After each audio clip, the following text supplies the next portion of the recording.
Hannah, I got your family together today.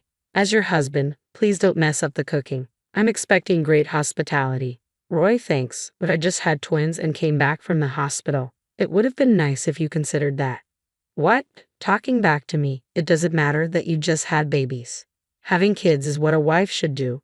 Don't use giving birth as an excuse. Just cook quietly.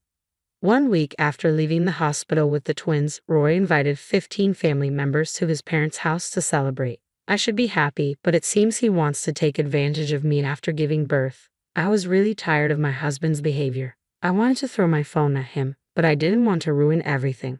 So, I calmly said, I'll start preparing everything now, but I'll need your parents' help.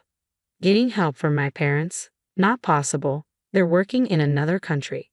Yes, as my husband mentioned, his parents couldn't come to today's family event because they're abroad. He seemed to think less of me, but he didn't know everything. I was already planning my revenge. After a quick chuckle, I went outside and returned to my in-laws' house in 5 minutes. Roy was surprised and asked, Hannah, who are these people? I don't know them. Why are you bringing strangers here? It was no wonder he was shocked. These two weren't family, but they were related to him. Let me introduce Ben and Claire. They're helping with today's preparations. You must be Roy. We've been looking forward to meeting you. We know a lot about you. Looking forward to meeting me. But both Ben and Claire seemed serious, despite being polite. They gave my husband icy stares. Confused, Roy whispered to me, Come here for a moment, Hannah. He took me to a quiet place, looking confused. He demanded, What are you doing? It's crazy to invite strangers without asking me. How will you explain this to everyone? There's no time. Get rid of them and start cooking now. Like always, he tried to scare me with his tough talk. But today, I wasn't going to let him win. I stared back at him, sure of myself. No need to worry. Everything's set. Actually, I'm planning to confront you with your mistress's parents here. What? My mistress's parents? Them? Roy, you said they were strangers, outsiders, but that's because you didn't know. I do. I kept calm, just telling the truth. Roy was shocked and then got angry. What do you mean by my mistress's parents? I haven't cheated, and why are you acting like this?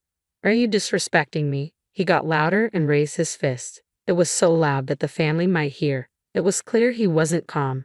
What's happening, Roy? I heard shouting. Is everything okay? Oh, it's nothing, just a little argument with the wife. She's stressed because of the babies, he said, forcing a smile and hinting for me to leave.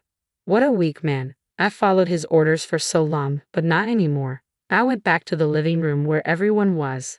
After a big breath, I started my comeback. Here we go. Roy, you'll regret this. Everyone, thanks for coming today. I have something to say. I'm divorcing Roy. The happy mood disappeared in a flash. What? People were confused in my in-laws' house. But I kept smiling. You've all been fooled by Roy.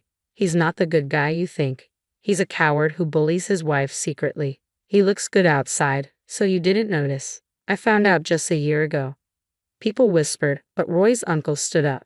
What's happening, Hannah? Divorcing right after having babies? And it's hard to believe Roy would trick us. He even said he was cooking for you today. I'm sorry for surprising you, but I'm just telling the truth. When I got pregnant, Roy changed. He made me work hard even though I was pregnant. Even today, he wanted me to cook. He's always lying. I looked at Roy. He looked blank. It seemed like he was trying to hide his true self. But I knew what he was thinking. Don't say too much. You know what will happen later, his face seemed to say, even though he looked angry but blank. But I kept talking. Roy kept telling me that it's normal for a wife to get pregnant and have babies. I work and provide for you, he'd say. He used these words to treat me badly. He never showed this side of him before we got married. His parents and our relatives looked surprised, but they knew I wasn't joking. So confusion spread. Then Roy stepped forward. He took a deep breath and forced a smile. It seems there's a misunderstanding. I'm not perfect. Maybe I've been too harsh to my wife. But I've taken care of her a lot. Unfortunately, she only remembers the bad things, and what she's saying isn't true. Maybe she's not thinking clearly after having the babies. I wish I could have supported her better as a husband. As Roy gave a sad smile, the relatives felt sorry for him. He's so good at looking good, I thought, but not anymore. You're really good at winning people over. No wonder you're important at your dad's company, someone said. Hannah, I know you're upset, but it's not right to confuse everyone like this. Let's talk calmly later.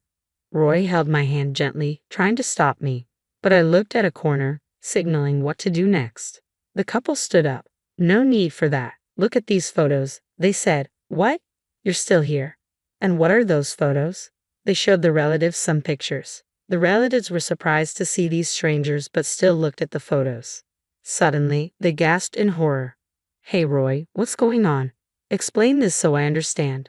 Let me see those photos, I said, taking the photos from his uncle. Roy was silent, looking shocked. The photos showed his cheating, something he never wanted anyone to know. These photos prove Roy's been cheating on me. I knew about his affairs before I went to the hospital and gathered evidence. But I couldn't investigate much while pregnant, so I asked his mistress's parents for help. I'm Ben, and this is my wife Claire.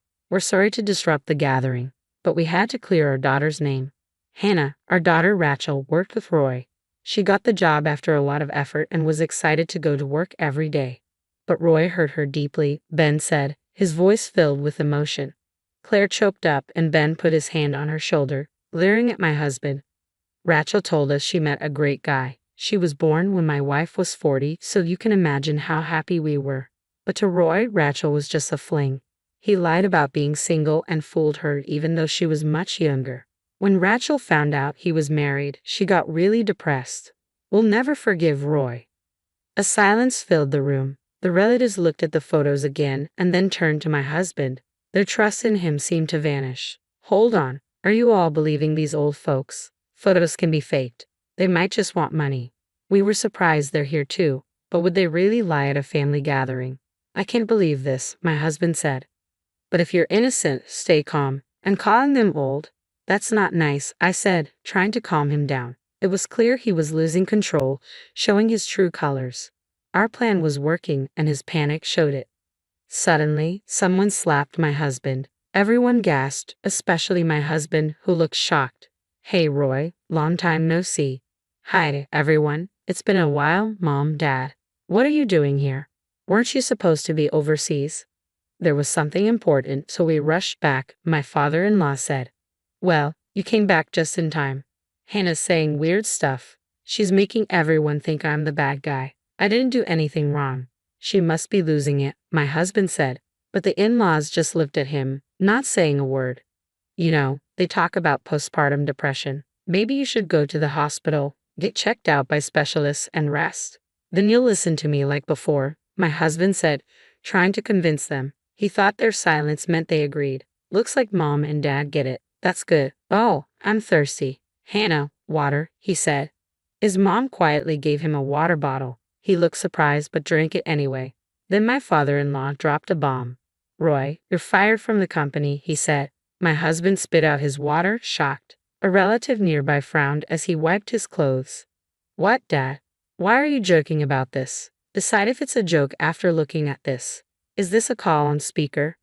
I'm the one who called. I had your parents listen from the start, everything on speaker. Why? Because I needed their help. As soon as I realized who you really are, I knew I had to tell them. Plus, I've recorded all the times you've treated me badly during my pregnancy. I let them hear it all. And today's conversation is recorded too. I played the recordings. The phone played our conversation. Roy, today, I've gathered our family for you as my wife. Don't embarrass me with your cooking. I'm expecting top-notch hospitality. Thank you, Roy, but you know I just gave birth to twins and was discharged from the hospital. A little consideration would have been nice. What?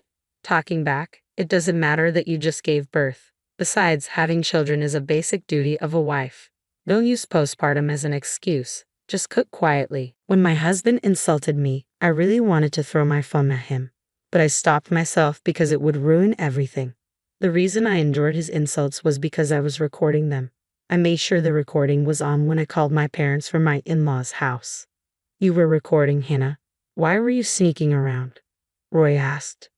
I don't want to hear about sneaking around from someone who bullies his wife and cheats.